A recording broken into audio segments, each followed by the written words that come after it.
Morning students, જ્ઞાનમંત્રી વિદ્યાપીઠ તરફથી ધરા અંધારે તમારું ઓનલાઈન એજ્યુકેશનમાં સ્વાગત કરે છે। વિદ્યાર્થી મિત્રો, આપણો વિષય છે સામાજિક વિજ્ઞાન અને આપણે છેલ્લા કેટલાક લેક્ચરમાં પાઠ 6 માનવ સંસાધન વિશે અભ્યાસ શરૂ કર્યો છે।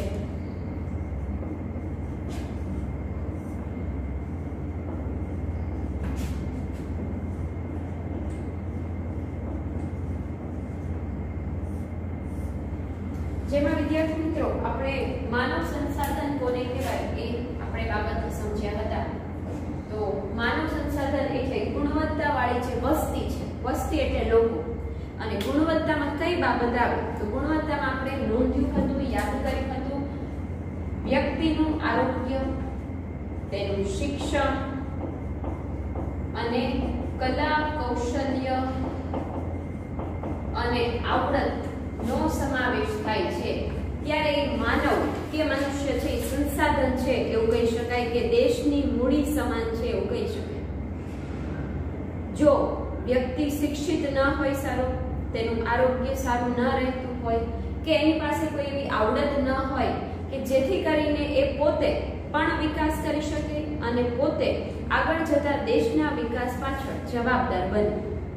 આપણે વાત કરી હતી કે મન બુદ્ધિના લોકો ના તો પોતાનું કોઈ ડેવલપમેન્ટ કરી શકતા હોય કે ન દેશની પાછળ કોઈ એનો ફાળો હોય, તો વ્યક્તિ ક્યારે આ માનવ સંસાધન ગણાય તો એમાં મુખ્ય બાબત આપણે યાદ કરીએ તો ગુણવત્તાવાળી માનવ વસ્તી।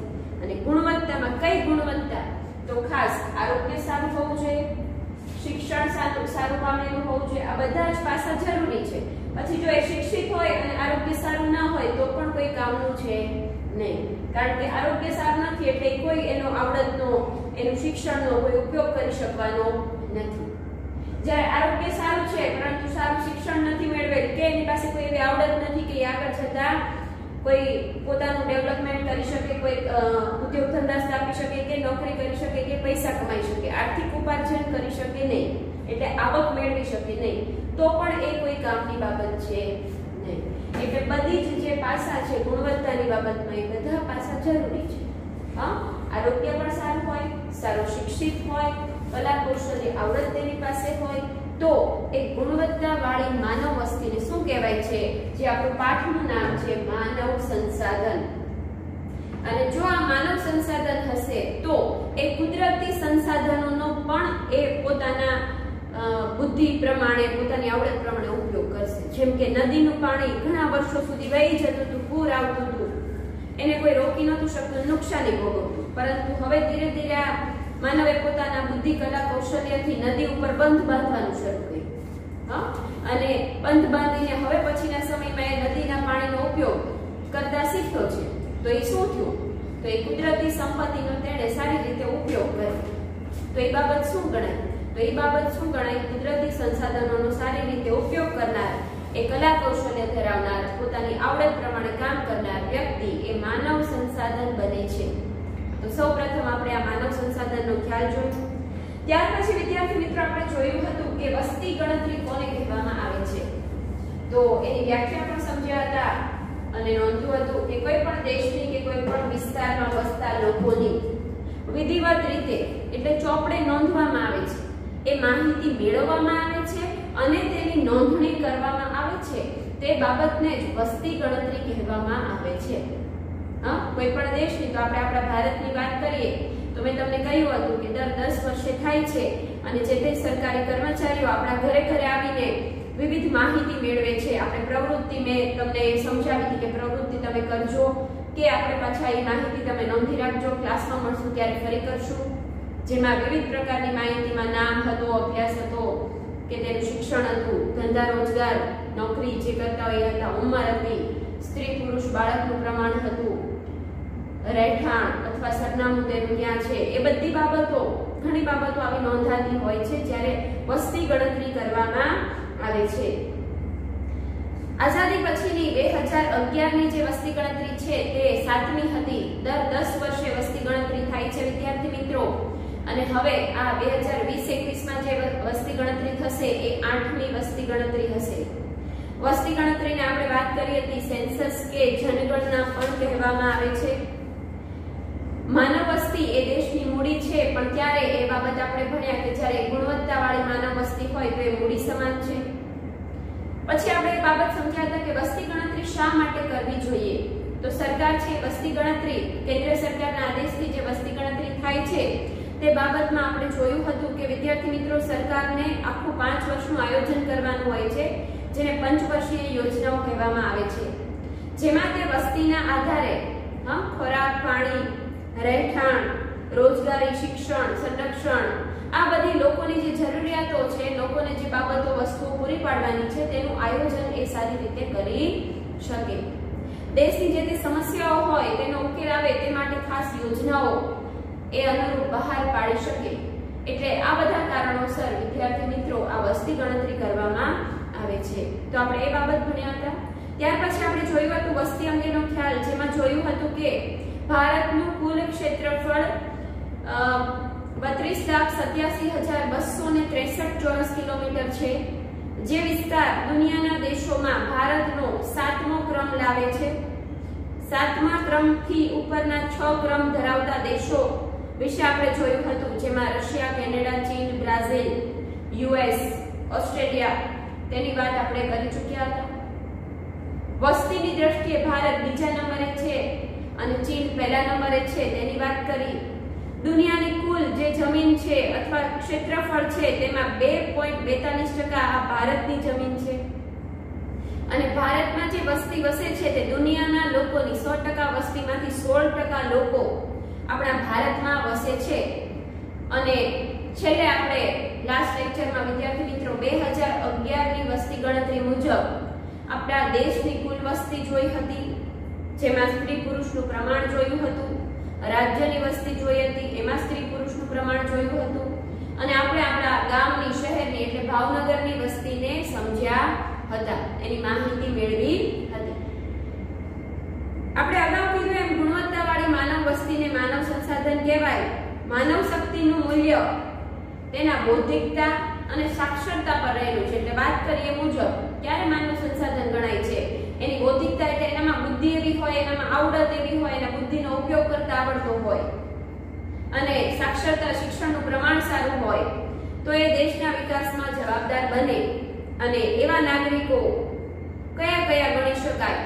તો એ જે માનવ સંસાધન રૂપ નાગરિકો છે તેમાં ડોક્ટર છે, શિક્ષક છે, એન્જિનિયરો છે, રમતવીરો છે, ઉદ્યોગપતિઓ છે, વેપારીઓ છે, ખેડૂતો છે, કલાકારો છે, અને જે તે કામદાર વર્ગ છે, આ બધા વગેરે ઘણા બધા જે આર્થિક ઉપાર્જન કરે છે, જે કમાય છે અને આગળ જતા દેશના વિકાસ પાછળ જવાબદાર બને, તો એ તમામ લોકો કોણ ગણાય છે? માનવ સંસાધન ગણાય છે. તો દેશના વિકાસમાં પ્રતિભાવંત નાગરિકો ક્યાં ક્યાં છે એ બાબતે સમજી લઈએ.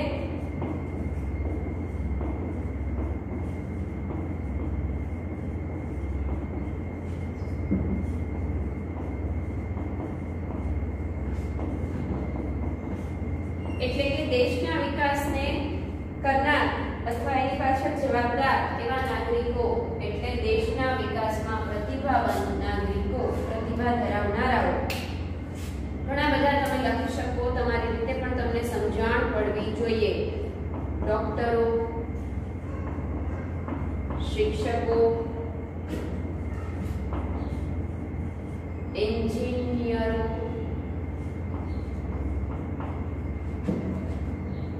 રમતવીરો, કલાકારો, ઉદ્યોગપતિ, કામદાર વર્ગ વગેરે. જેની પાસે શિક્ષણ છે, સારું આયુષ્ય, સારું આરોગ્ય ધરાવે છે, એના કલા કૌશલ્ય બુદ્ધિનો ઉપયોગ કરે છે, અને પછી એ પ્રતિભાવંત નાગરિકો દેશના વિકાસ પાછળ જવાબદાર હોય છે, તો એ બધા જ આ ઘણા બધા તમે લખી શકો. 1 માર્કના પ્રશ્નમાં એવું પૂછાય તો તમને ખ્યાલ હોવો જોઈએ. આ બધા જે માનવ શક્તિના સ્ત્રોતો છે એવું કહી શકો. માનવ પોતાનું જે તે શક્તિ પ્રમાણે ડેવલપ થાય છે ને આગળ જતા એ યુવાધન બને છે, માનવ મૂડી બને છે, અને એ અત્યારના જે બાળકો છે એ આગળ જતા ભવિષ્યના આ માનવ સંસાધન સારા બને, માનવ સંપત્તિ બને એ જોવું આપણી ફરજ છે. દરેક માતા પિતા અથવા સમાજના લોકો જે તે બાળકોને જે મજૂરી કરાવે છે, તેનું શોષણ કરે છે, એ અટકાવવું જોઈએ. સરકાર પણ પ્રયાસ કરે છે અને એ બધા પરિબળોને કારણે આગળ જતા એ શિક્ષિત બને, આગળ આરોગ્ય સારું ભોગવે તે માટે ઘણી બધી યોજનાઓ સરકાર અમલમાં મૂકે છે. તો હવે પછી આપણો મુદ્દો છે વિદ્યાર્થી મિત્રો વસ્તી વૃદ્ધિ. વસ્તી વૃદ્ધિ કોને કહેવાય અને વસ્તી વૃદ્ધિ થવાના કારણો. વસ્તી વૃદ્ધિ કે વસ્તી વધારો બંને એક જ બાબત છે. વૃદ્ધિ એટલે વધારો થાય છે, તેની સંખ્યામાં અહીંયા વધારો થાય છે એટલે એ વસ્તી વધારો આપણે ગણશું.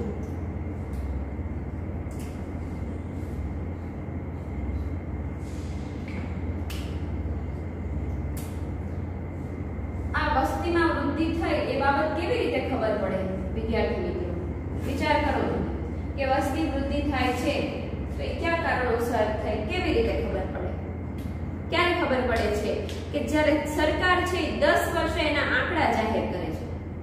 બાકી તમને આજુબાજુમાં જોવો કે બાળકનો જન્મ થયો લોકો વધ્યા, એમ તમે નોંધી શકો, વિચારી શકો કેટલા વધ્યા કે કેટલા ઘટ્યા, કેટલાના મૃત્યુ થયા? નહીં. પરંતુ કોઈ દેશની, કોઈ રાજ્યની, કોઈ ગામની, કોઈ શહેરની વસ્તીના આંકડા ક્યારે ખબર પડે? તો એ દેશ દ્વારા, જે કેન્દ્ર સરકાર દ્વારા જે વસ્તીની ગણતરી થાય છે તેના આધારે આપણને વિવિધ માહિતી મળે છે અને એ બાબતને લઈને ખબર પડી કે ભારતમાં સતત વસ્તી વધારો થતો રહે છે. કારણ કે અગાઉ વાત કરી ચૂક્યા, ભારત બીજા નંબરે આવે છે અને લોકોનું એવું માનવું છે કે જો વસ્તીમાં વૃદ્ધિ અટકાવી નહીં શકીએ તો ચીન છે જે પહેલા ક્રમે આવે છે એની બદલે પછીના વર્ષોમાં 2050 સુધીમાં ભારત છે પહેલા નંબરે આવી જશે. તો એ વસ્તી વૃદ્ધિના કારણે દેશને ઘણી બધી સમસ્યાઓનો સામનો કરવો પડે એવી પરિસ્થિતિ ઊભી થઈ શકે છે. તો વિદ્યાર્થી મિત્રો, વસ્તી વૃદ્ધિનો દર છેલ્લા 10 વર્ષમાં 2001 થી 2011 નો એ ભારતની વસ્તી હતી 18.1 કરોડ અને એ જનસંખ્યામાં વધારો થયો હતો, વસ્તીમાં વધારો થયો હતો. તો આપણે એ નોંધી લઈએ. 2001 થી 2011 માં એની વસ્તી ગણતરી પ્રમાણે વસ્તી કેટલી થઈ? 18.1 કરોડ. દેશની કુલ વસ્તીની વાત આપણે કરી રહ્યા છે અને જે શું દર્શાવે છે તો કે જનસંખ્યામાં વધારો.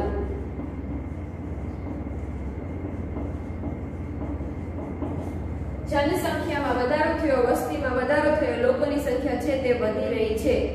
પરંતુ આ છેલ્લા 10 વર્ષનું જે નોંધાયું છે તેમાં છેલ્લા 50 થી 60 વર્ષ કરતા વસ્તી વૃદ્ધિનો દર એ દશકા દરમિયાન ઘટ્યો છે. પહેલાના કરતા તુલનાત્મક કહીએ છીએ. ઓલ ઓવર તો વધતું જ જાય છે, એ બાબત તો છે જ, પરંતુ છેલ્લા 50 વર્ષમાં જે વસ્તી વધી હોય એના કરતા છેલ્લા જે દશકામાં જે 2001 થી 2011 ની ગણતરી છે એમાં થોડોક એ વસ્તીનો દર છે, પ્રમાણ છે એ ઘટ્યું છે. આ અગત્યની વાત ગણી શકો. અને એ બાબત સિવાય આપણા દેશમાં શિક્ષણનું પ્રમાણ વધ્યું છે એટલે શિક્ષિત લોકો છે એનું પ્રમાણ વધ્યું એટલે આ દર છે એ ઘટ્યો છે. દર છે એ મપાઈ ટકાવારીમાં, એ આપણે હમણાં આગળ જતા જોવાનો છે કે 18.1 કરોડ વસ્તી થઈ તો એ મીન્સ એમ કહે છે કે વસ્તીનો દર ઘટ્યો છે અને આમ પાછા એમ કહે છે કે જનસંખ્યા એટલે લોકોની સંખ્યામાં વધારો થયો છે. તો વ્યક્તિ જે છે એ બાળકોના જે તે જન્મ તો થતા જ હોય છે એટલે સામાન્ય વસ્તી વૃદ્ધિ થવી જરૂરી છે. પરંતુ છેલ્લા જે વર્ષોમાં વસ્તી વૃદ્ધિ દર નોંધાયો હોય તેના કરતા દશકામાં 10 વર્ષમાં ઓછો થયો છે એમ આપણે આ બાબતને સમજી શકીએ. 2001 માં ભારતની વસ્તી 102.87 કરોડ હતી, જે 2011 માં વધીને 121.01 કરોડ જેટલી થઈ ગઈ છે.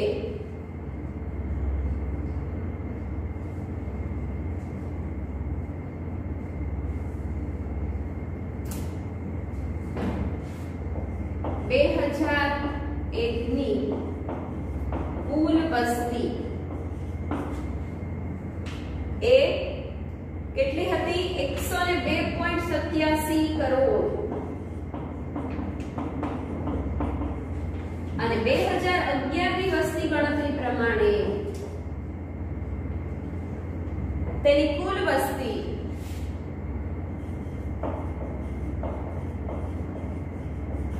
121.01 કરોડ થઈ ગઈ છે.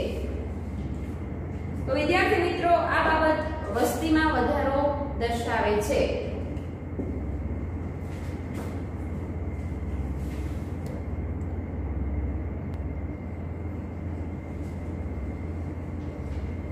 તો વિદ્યાર્થી મિત્રો 10 વર્ષમાં કેટલી જનસંખ્યામાં વધારો થયો? 2001 થી 2011 માં 18.1 કરોડ વસ્તી વધી, જનસંખ્યા વધી, પરંતુ દર છે એ કીધું કે ઓછો થયો છે 10 વર્ષમાં. જે તફાવતના આધારે જોઈએ તો 2001 ની કુલ વસ્તી જોઈએ તો 102.87 કરોડ, 2011 ની કુલ વસ્તી જોઈએ તો એ 121.01 કરોડ. એટલે જોવો તો તમને તરત ખબર પડે કે 102 થી 121 એટલે ઘણો વધારો થયો. જે આપણે બાબત જોઈ ગયા 18.1 કરોડનો વધારો થયો છે. તો વિદ્યાર્થી મિત્રો દિવસે ને દિવસે વસ્તી છે એ વધતી જાય છે અને કેન્દ્ર સરકાર આ વસ્તી વધારાની બાબતે ચિંતિત હોય છે અને એ માટે વસ્તીને નિયંત્રણમાં લેવા માટે ઘણી બધી યોજનાઓ અમલમાં મૂકે છે. નીતિ નિયંત્રણોથી વસ્તી વધારાને અંકુશમાં લેવા માટે પ્રયત્ન કરે છે, જેમાં કુટુંબ નિયોજન છે એ અમલમાં મુકાવડાવી લોકોમાં સાક્ષરતાનું પ્રમાણ વધે તેવા પ્રયાસ કરી આ વસ્તી વધારાને ઘટાડવાનો પ્રયાસ કર્યો છે. અને એ કેટલાક પ્રયાસો સરકારના સફળ થયા છે કે જેથી કરીને આપણે વાત કરી હતી કે 18.1 કરોડ હોય પરંતુ એનો દર છે એ ઘટ્યો છે. તો એનો દર કેટલો હતો? તો 2000 છેલ્લા 10 વર્ષમાં ગણો તો એનો દર 1.7% જેટલો વસ્તી વૃદ્ધિનો દર નીચો ગયો છે. 1.7% દર નીચો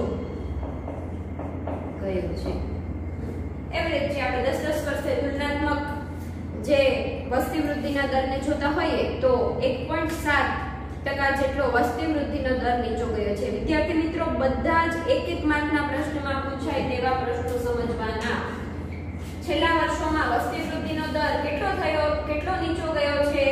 1.7%.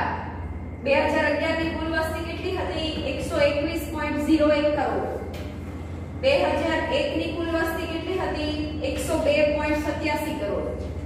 છેલ્લા 10 વર્ષમાં 2001 થી 2011 માં વસ્તીમાં કેટલા વધારો થયો?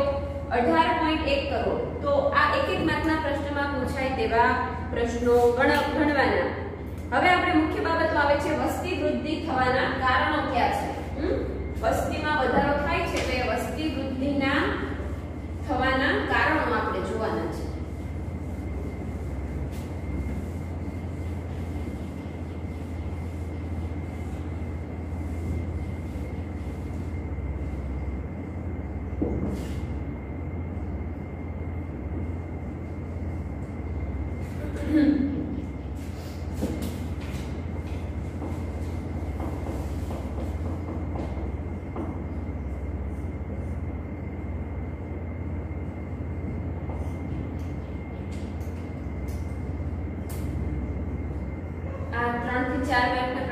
પૂછાય તેવો તમારે ગણવાનો વિદ્યાર્થી મિત્રો.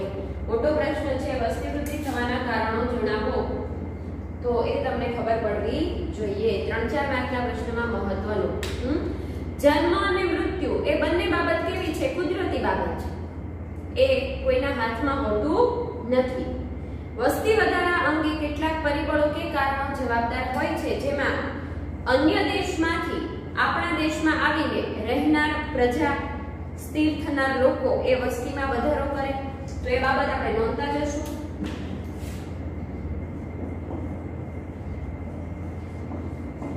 અન્ય દેશોમાંથી ભારતમાં આવી સ્થિર થનાર લોકો વસ્તીમાં વધારો કરે છે. એટલે શું?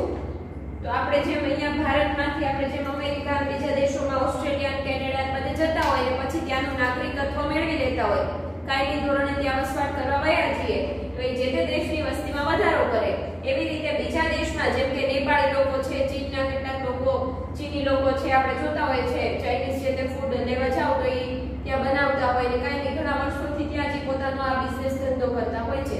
તો એ કાયમી ધોરણે આપણા ભારતમાં આવીને વસી જાય એટલે શું થાય?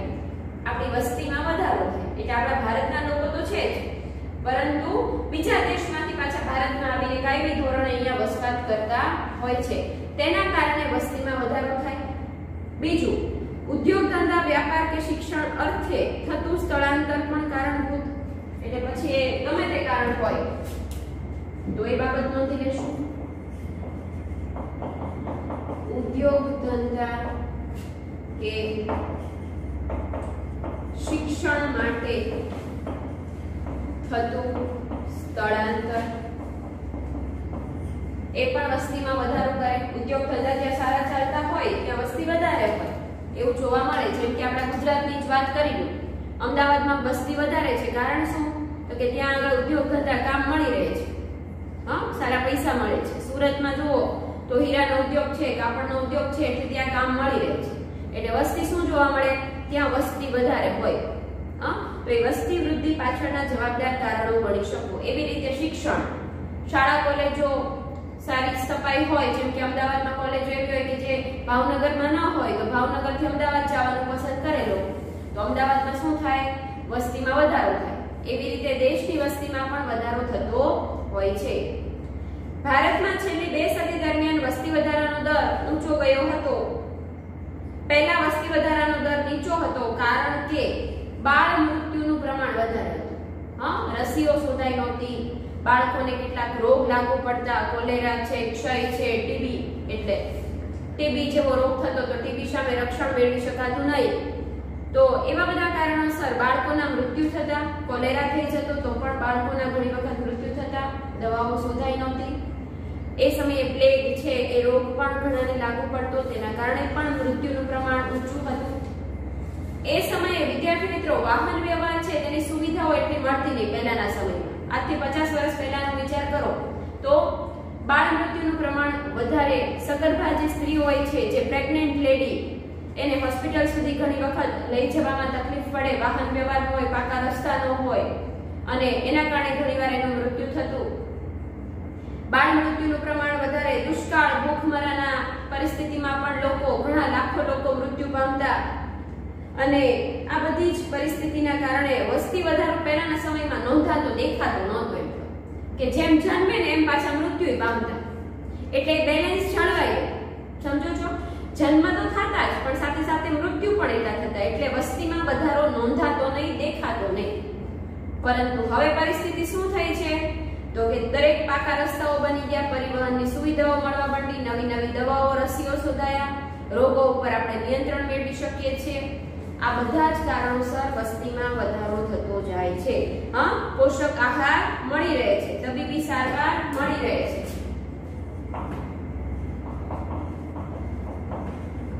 પોષક આહાર મળી રહેવાથી, તબીબી સારવાર મળી રહેવાથી મૃત્યુનું પ્રમાણ ઘટે. એટલે ઉંમર વધે ને, ઉંમર વધે એટલે વસ્તીમાં વધારો દર્શાવે. સારા રસ્તાઓ, ઝડપી પરિવહન,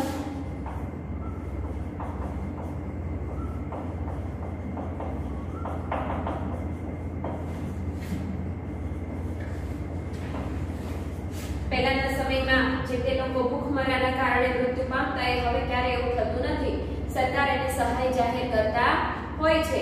સરકાર ગરીબ બાળકોને સરકારી શાળાઓમાં જે ભણવા જાય છે તેને બપોરે જ્યારે છૂટે ત્યારે મધ્યાહન ભોજન ત્યાં આગળ લઈને જ એ પછી ઘરે જાય એવી પણ વ્યવસ્થા હવે કરી છે.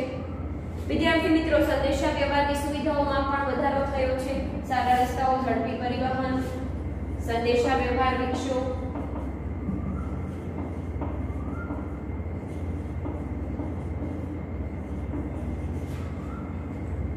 અને જે તે પરિબળોના કારણે દવાઓ, રસી તો શોધાય જ છે, રોગો સામે નિયંત્રણ મેળવી શકાયું અને કુદરતી આપત્તિઓ સામે એ અગાઉથી આગમચેતીના પગલાં લઈ શકાય છે. તો એ બાબત પણ નોંધી લેશું. કુદરતી આપત્તિઓ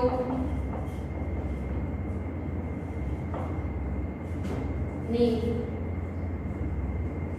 આગાહી તેમજ આગમચેતીના પગલાં લઈ તેમજ પુનઃવસન ફરી પાછા બધું સરખું થાય કરી શકે તેવા પગલાં સરકાર દ્વારા લેવામાં આવતા હોય છે.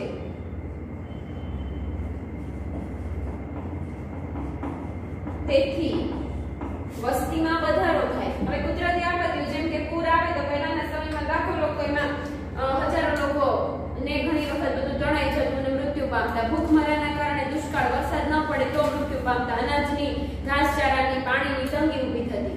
પરંતુ હાલમાં સરકારે શું કર્યું તો કે નદી ઉપર બાંધ બાંધ્યા અને જ્યાં આ ભૂખમરાની પરિસ્થિતિ હોય કે દુષ્કાળની પરિસ્થિતિ થવાની છે એવું અગાઉથી ખબર પડે કે વરસાદ ત્યાં પડ્યો જ નથી તો એ જે તે નદી ઉપર બાંધેલ બંધને એ સિંચાઈ નહેરો દ્વારા પાણી પહોંચાડવાના પ્રયત્ન કરવામાં આવે છે. અનાજનું વિતરણ કરવામાં આવે છે. સરકાર કેટલીક સહાય જાહેર કરે છે. તો આ બધા પગલાં લઈને સરકારે આ કુદરતી આપત્તિઓની આગાહી કરી છે. વિજ્ઞાન ટેકનોલોજી આગળ વધ્યું, આગાહી કરી શકાય છે. આગમચેતીને એટલે પહેલેથી વધારે નુકસાન ન થાય એવા પગલાં લઈ શકાય છે અને આપત્તિ આવ્યા પછી પણ ફરી વખત પુનઃવસન કરવા માટે પણ સરકાર દ્વારા જે તે પગલાઓ લેવામાં આવતા હોય છે.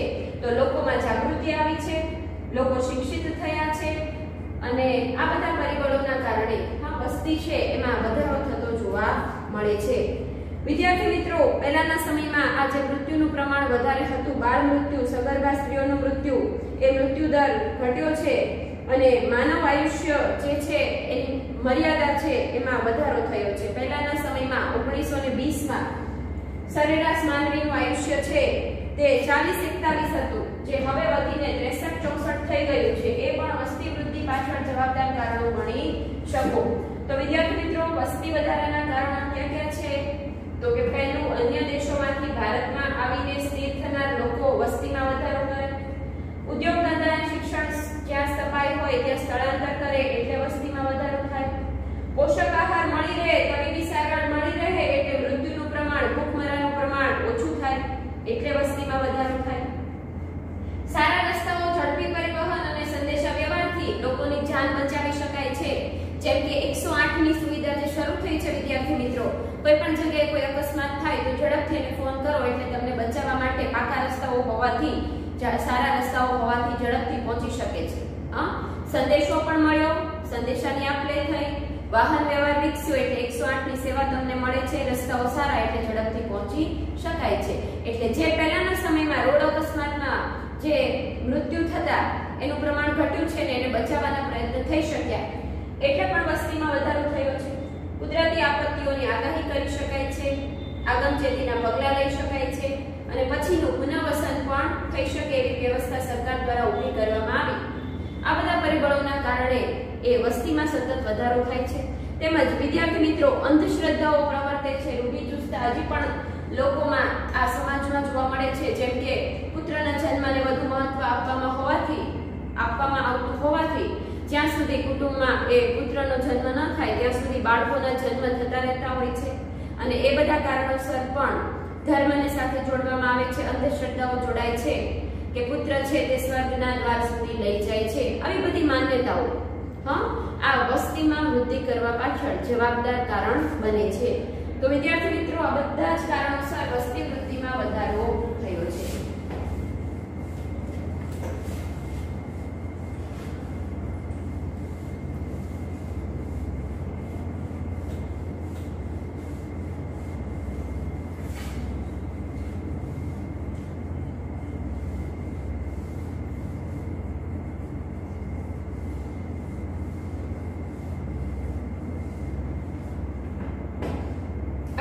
આયુષ્યની વાત કરી હતી કે સરેરાશ આયુષ્ય 1920 માં વ્યક્તિનું 41 વર્ષનું હતું, જે હવે વધ્યું છે એ બાબત આપણે નોંધી લઈશું. ઈસવીસન 1920 માં વ્યક્તિનું સરેરાશ આયુષ્ય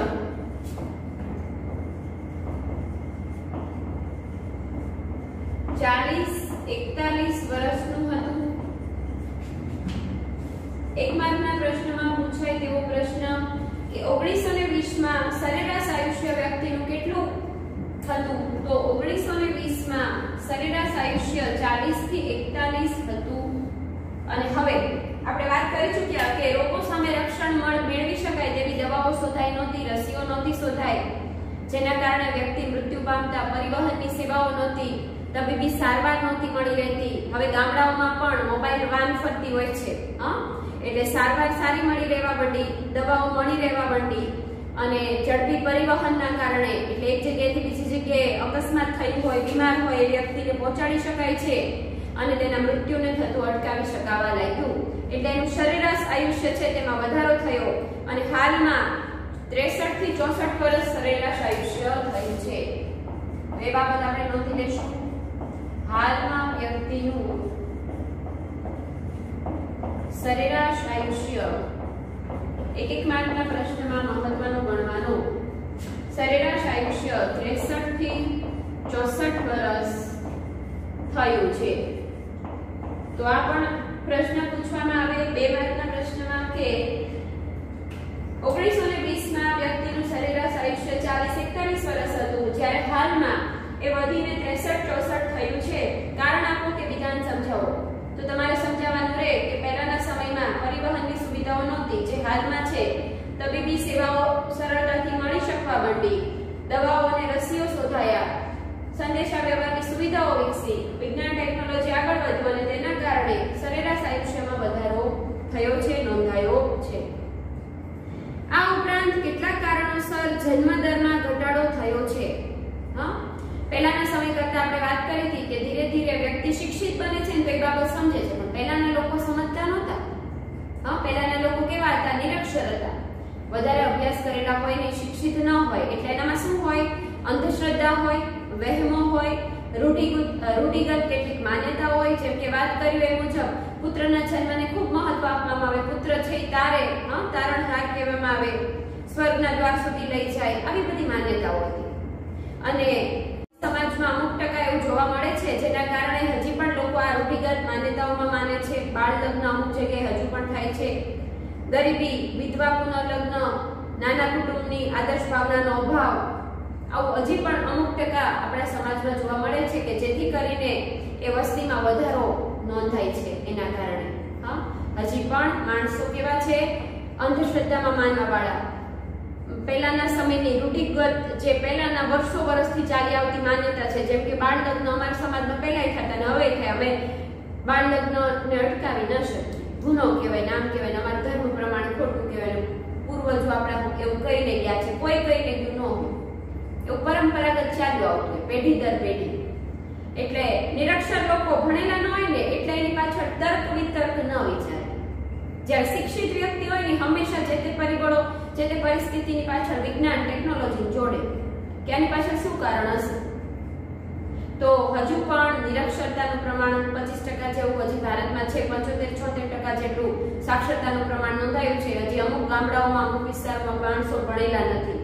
પહેલાના આ રીત રિવાજોને વળગી રહે છે, વહેમો પાડતા જોવા મળે છે, આવી માન્યતાઓ પાડતા જોવા મળે છે. તેના કારણે એ બધા પરિબળોના કારણે હજી પણ વસ્તીમાં વધારો થતો જાય છે. વસ્તી વધારાના કારણે ઘણી બધી સમસ્યાઓ ઊભી થાય છે વિદ્યાર્થી મિત્રો. તો આપણે એ બાબતો નોંધશું કે વસ્તી વધારાના કારણે કઈ કઈ સમસ્યાઓ જોવા મળે છે.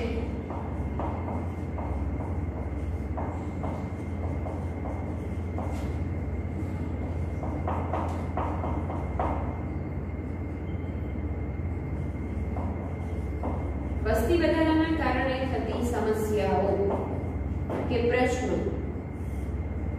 2 માર્કના પ્રશ્નમાં 1-2 માર્કના પ્રશ્નમાં પૂછાય તેવો પ્રશ્ન ગણવાનો.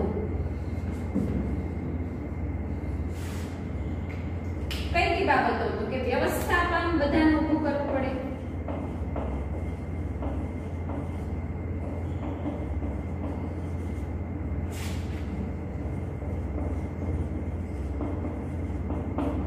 વ્યવસ્થાપન કરવાની સમસ્યા ઊભી થાય છે, જેમાં કઈ કઈ બાબતો આવે, જેમાં ખોરાક, પાણી, રહેઠાણ વગેરે. કઈ કઈ વ્યવસ્થાપન?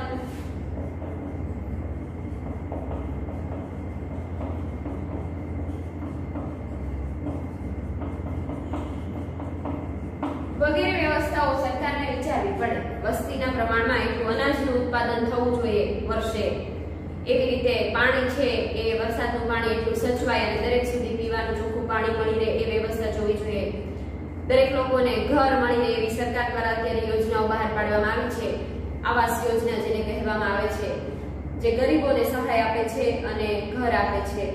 તો સરકારને વસ્તી વધારો થવાથી ઘણા બધા વ્યવસ્થાપનના પ્રશ્નો ઊભા થાય છે, સમસ્યાઓ ઊભી થાય છે, ખોરાક, પાણી, રહેઠાણ જેવી. તેમજ દિવસે ને દિવસે પર્યાવરણનું પ્રદૂષણ વધતું જાય છે.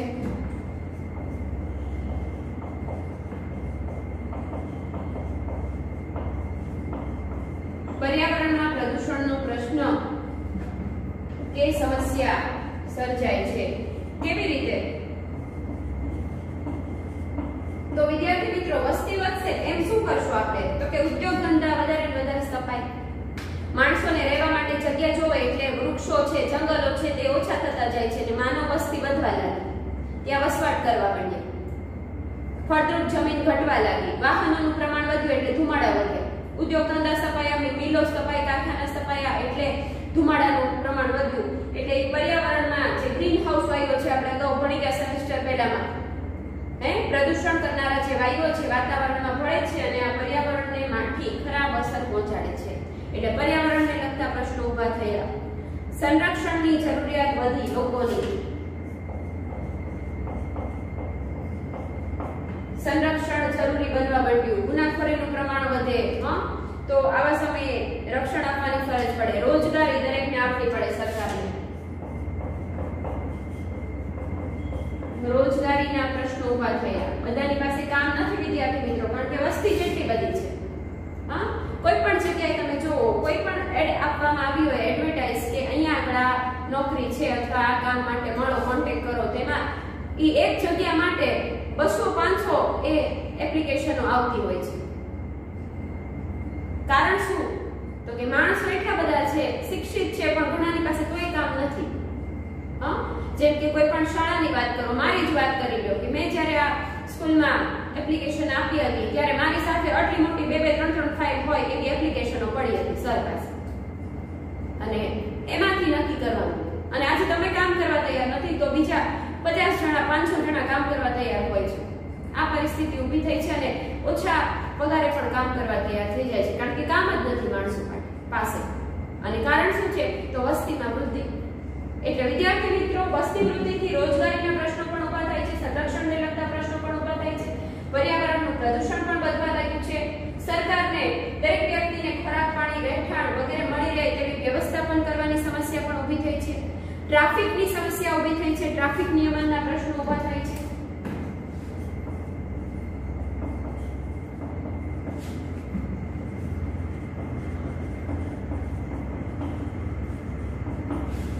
વસ્તી ગીચતા વધી છે.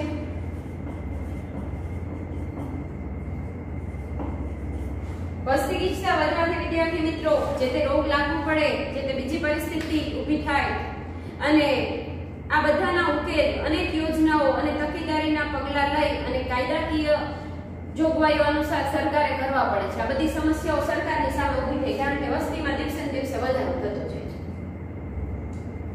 તમે વિચાર કરો, ગીચ વસ્તી હોય ને અત્યારે આપણે કોરોનાની જે મહામારી આપણે ભોગવી રહ્યા છે, જે પરિસ્થિતિ છે, વસ્તી ગીચતા હોય, માણસો નજીક રહેતા હોય, અત્યારે આપણે કીધું સોશિયલ ડિસ્ટન્સિંગ જાળવવું તો શક્ય છે. જ્યાં ગીચ વિસ્તાર હોય ને ત્યાં વધારે આ રોગો છે એ લાગુ પડતા હોય છે. તો આ બધી પરિસ્થિતિ, આ બધી સમસ્યાઓ વસ્તી વૃદ્ધિ થવાથી સર્જાય છે વિદ્યાર્થી મિત્રો. એટલે આપણે આ વસ્તી વૃદ્ધિનો દર છે એ ઘટે એવા પ્રયત્ન કરવા જોઈએ. સરકારે પણ એ બાબતને ધ્યાનમાં રાખીને બાળ લગ્ન ઉપર પ્રતિબંધ મૂકતો ધારો તો ઘડ્યો જ છે, પરંતુ સાથે સાથે લગ્ન વય નક્કી કરી છે. અને સરકારની જે લગ્ન વય છે તેમાં પુરુષ માટે અહીંયા આપણે નોંધીએ છીએ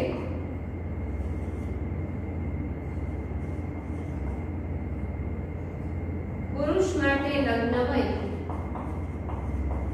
21 વર્ષ અને સ્ત્રી માટે લગ્ન વય 18 વર્ષ પૂરા થાય એટલે એ લગ્ન કરી શકે એવી લગ્ન વય નક્કી કરવામાં આવી છે અને તે પહેલા લગ્ન કરવો એક ગુનો ગણાય છે અને કોઈ લગ્ન કરે તો એ લગ્ન માન્ય ગણાતા નથી અને ગુનાને પાત્ર બને છે. આ બાબત શું દર્શાવે છે કે સરકારને એવું લાગ્યું કે બાળ લગ્ન થવાથી પણ વસ્તીમાં વધારો થાય તો એ લગ્ન વય છે તે વધારી દેવાનું વિચાર્યું સરકારે અને હજુ પણ આ લગ્ન વય છે તેમાં વધારો થાય એવા સરકાર પગલાં લેવા માંગે છે જેમાં 21 અને 23 અનુક્રમે પુરુષની 23 અને 21 કરે એવી પણ કદાચ પરિસ્થિતિ સર્જાય કારણ કે વસ્તી છે એ સતત ને સતત વધતી રહે છે. વિદ્યાર્થી મિત્રો પ્રવૃત્તિ આપી છે આટલું અવશ્ય વિચારીએ અને ચર્ચા કરીએ. ઓછા બાળ જય ગોપાળ નાનું કુટુંબ સુખી કુટુંબ. કેવી રીતે ઓછા બાળ જય ગોપાળ નાનું કુટુંબ સુખી કુટુંબ કેવી રીતે બને? હવે તમારે આજે જે આપણો અભ્યાસ કર્યા તેના આધારે તમારે આજુબાજુમાં જે અવસ્થા કે તમારા કુટુંબીજનો કે તમારા ઓળખાણમાં જે હોય એમના ફેમિલીને તમારે નોટિસ કરવાનું છે. માત્ર કોઈ કઈ પૂછવાનું નથી અને જેમાં જોવાનું છે તમારે માત્ર જોવાનું છે પાડોશી હોય કે સગાવાલા હોય કે આસપાસમાં કોઈ પણ જગ્યાએ તમે જોવો એમાં કે જેમાં નાનું કુટુંબ હશે જેમાં બાળકોની સંખ્યા 1 કે 2 હશે એવા બાળકોના ઘરની પરિસ્થિતિ જોવાની છે અને બીજા જે ઘરમાં 4-5 બાળકો હોય કે વધુ બાળકો હોય એવા કુટુંબને તમારે નોટિસ કરવાનું છે, ધ્યાનમાં લેવાનું છે. તમે જોજો એમાં કેવી પરિસ્થિતિ સર્જાય હોય. એક જ સરખા ઘરમાં રહે છે પણ આમાં બાળકોની સંખ્યા 2 છે અને આમાં 5 છે તો શું થાય? તો કે દરેક બાળકોને અહીંયા આગળ 2 બાળકો હોય તો દરેકને એનું શિક્ષણ સારું આપી શકાય, એને હોમવર્ક કરવા માટે અલગ રૂમ આપી શકાય. જ્યારે અહીંયા શું થાય 5 છોકરા હોય તો 5 અલગ રૂમ ફાળવી શકાય નહીં. શિક્ષણ પાછળ ઘણો ખર્ચ થાય તો દરેકને સારું શિક્ષણ ન પણ આપી શકે એવું પણ બને એના મા બાપ. અહીંયા આગળ જે તે સગવડો વધુ ને વધુ મળે કારણ કે 2 બાળકો પાછળ ખર્ચ ઓછો થાય. જ્યારે અહીંયા આગળ 5 બાળકો હોય તો એની પાછળ ખર્ચ વધી જાય એટલે કાપ મૂકવામાં આવે. દરેકને સારો પોષણક્ષમ આહાર ન મળે કે જે તે સુવિધાઓ ન મળે એવું બને. જ્યારે 1 કે 2 બાળક હોય તો એ સારી સુવિધાઓ સગવડો એને આપી શકાય, સારું જીવન આપી શકાય એવું તમે જોઈ શકો. તો વિદ્યાર્થી મિત્રો આપણા કુટુંબની જ વાતથી આપણે સમજી શકીએ કે નાના કુટુંબમાં દરેક સગવડો દરેક વ્યક્તિને સારી રીતે ભોગવી શકાય. જ્યારે વધુ બાળકો વાળું કુટુંબ હોય તો જે તે ખરાબ અગવડતાઓ ભોગવવી પડે અથવા તો એવી પરિસ્થિતિનો સામનો કરવો પડે કે જેમાં બધી વસ્તુ એને ન મળે. જેમ કે સારું શિક્ષણ દરેક બાળકને ન આપી શકાય કારણ કે ફી એટલી ભરવી પડતી હોય, એની પાછળ જેટલા ખર્ચાઓ થતા હોય છે દરેક પાસે એ સગવડો એને આપી શકાય એવી પરિસ્થિતિ હોતી નથી. તો વિદ્યાર્થી મિત્રો એના આધારે આપણે સમજી શકીએ કે નાનું કુટુંબ એ જ સુખી કુટુંબ છે અને આવું ઘણી હોસ્પિટલોની બહાર દવાખાનાઓની આસપાસ આવું લખેલું હોય છે લોકોમાં જાગૃતિ આવે તે માટે. દરેક કુટુંબ કે સમાજ માટે નાના કુટુંબની આદર્શ ભાવના જરૂરી છે વિદ્યાર્થી મિત્રો. કારણ કે આપણે બાબતો સમજ્યા કે નાનું કુટુંબ હોય તો એ બધી સગવડો સારી રીતે પ્રાપ્ત કરી શકે, સારું જીવન ધોરણ હોઈ શકે એટલે નાનું કુટુંબ હોવું જરૂરી છે. સમાજમાં હજુ પણ અંધશ્રદ્ધા પ્રવર્તે છે, વહેમ પ્રવર્તે છે, રૂઢિઓની પરંપરા પહેલાના સમયની પરંપરાઓ ચાલી આવી છે. નિરક્ષરતા દૂર કરવા માટે શું કરવું જોઈએ? તમે શું કરી શકો? તો સૌથી પહેલો વિચાર તો દરેકને શિક્ષિત કરવા જોઈએ. કારણ કે જે તે વ્યક્તિ આપણે વાત કરી કે શિક્ષિત ન હોય ને એટલે જે તે સમસ્યાઓ સર્જાય. શિક્ષિત વ્યક્તિ પાસે બુદ્ધિ હોય, કલા કૌશલ્ય આવડતમાં વધારો થાય, જે તે બાબતને સારી રીતે સમજી શકે. એટલે સૌથી પહેલા તો વ્યક્તિ શિક્ષિત બને. નાના કુટુંબની ભાવના સમજાવવા માટે પહેલાના સમયમાં અને હાલમાં પણ શેરી નાટકો ભજવવામાં આવતા. કેટલાક એવા સમાજને કંઈક સંદેશો આપતા એવા કેટલાક નાટકો, એવા કેટલાક પિક્ચર જે છે એ બહાર પાડવામાં આવે કે એવા પિક્ચર બનાવવામાં આવે કે જેથી કરીને આ સમસ્યા છે એમાં લોક જાગૃતિ આવે ને એ પિક્ચર જોઈને પ્રેરણા મેળવે ને પછી સમજાય કે ભાઈ નાનું કુટુંબ છે જરૂરી છે, નિરક્ષરતા છે, વહેમો છે દૂર કરવા જોઈએ. એવા ઘણા બધા પિક્ચરો આવતા હોય છે જેમાં વહેમો આપણે જોતા હોઈએ છીએ અને આ બધી બાબતોને સમજાવવા માટે યોગ્ય પગલાં લઈ શકીએ. દરેકને જે તે બાબતો છે સમજાવવા આપણે આસપાસમાં પ્રયત્ન કરી શકીએ. સારી રીતે વાતચીત કરીને આવા જે તે મેં કીધું એમ નાટક છે એ ભજવીને સમજાવી શકાય.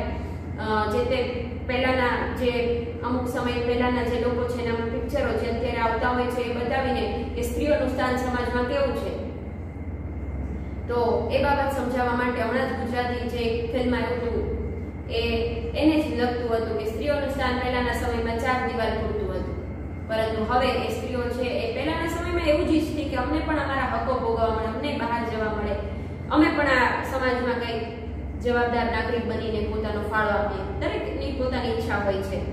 તો વિદ્યાર્થી મિત્રો, આ બધા વહેમો, અંધશ્રદ્ધાઓ, રૂઢિચુસ્તતાઓ દૂર કરવા આવા પ્રયત્ન કરી શકીએ આપણે, અને એ બાબતને લઈને દરેકે જાગૃતિ લાવવી જોઈએ, અને જે શિક્ષિત વ્યક્તિઓ એને અન્ય કુટુંબની વ્યક્તિને પણ સમજાવવા પ્રયત્ન કરવા જોઈએ.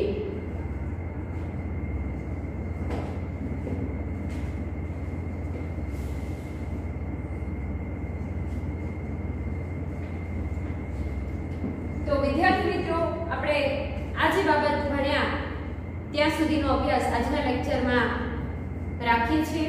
હવે પછીના લેક્ચરમાં મળશું ત્યારે આપણે વસ્તી ગીચતાની વાત કરશું. ભારતની જે જનસંખ્યા છે એનું એક કોષ્ટક આપ્યું છે, તેના આધારે કેટલાક પ્રશ્નો છે તેને ઉકેલશું અને આગળ અભ્યાસ કરશું. આજે જે અભ્યાસ કર્યો તેના આધારે આજનું હોમવર્ક હવે નોંધી લઈએ.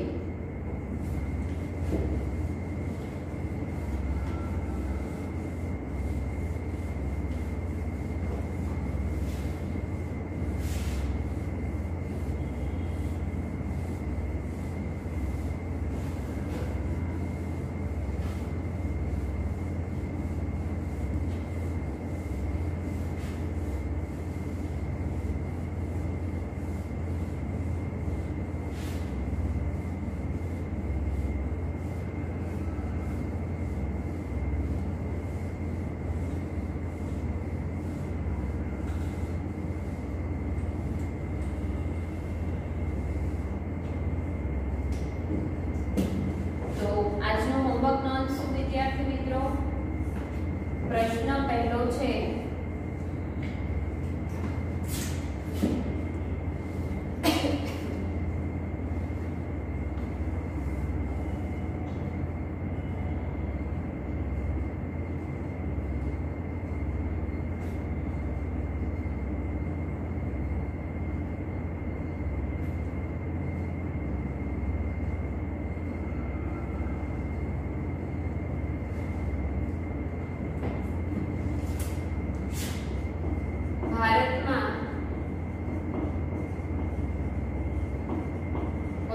વધારો કે વસ્તી વૃદ્ધિ થવાના કારણો કે પરિબળો સમજાવો. વિદ્યાર્થી મિત્રો, 3-4 માર્કનો પ્રશ્ન છે, મોટો પ્રશ્ન, જેમાં બધા કારણો લખવાના રહેશે. બીજો પ્રશ્ન, વસ્તી વૃદ્ધિ થવાથી क्या क्या प्रश्नों के समस्याओं સર્જાય છે. આપણે બાબત ભણ્યા છીએ 2 માર્કના પ્રશ્નમાં પૂછાય તેવો પ્રશ્ન. કઈ બી સમસ્યાઓ સરકારને સામનો કરવો પડે, સરકારની સામે હોય છે, તો એ બાબત પણ 2 માર્કના પ્રશ્નમાં મહત્વની ગણી શકો.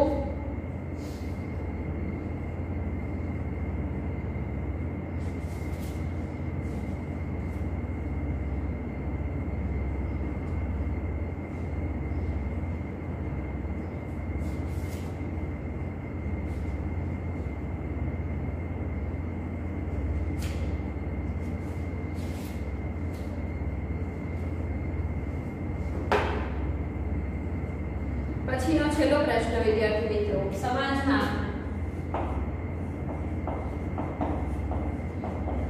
અંધશ્રદ્ધા, વહેમો, રૂઢિગત રીત રિવાજો,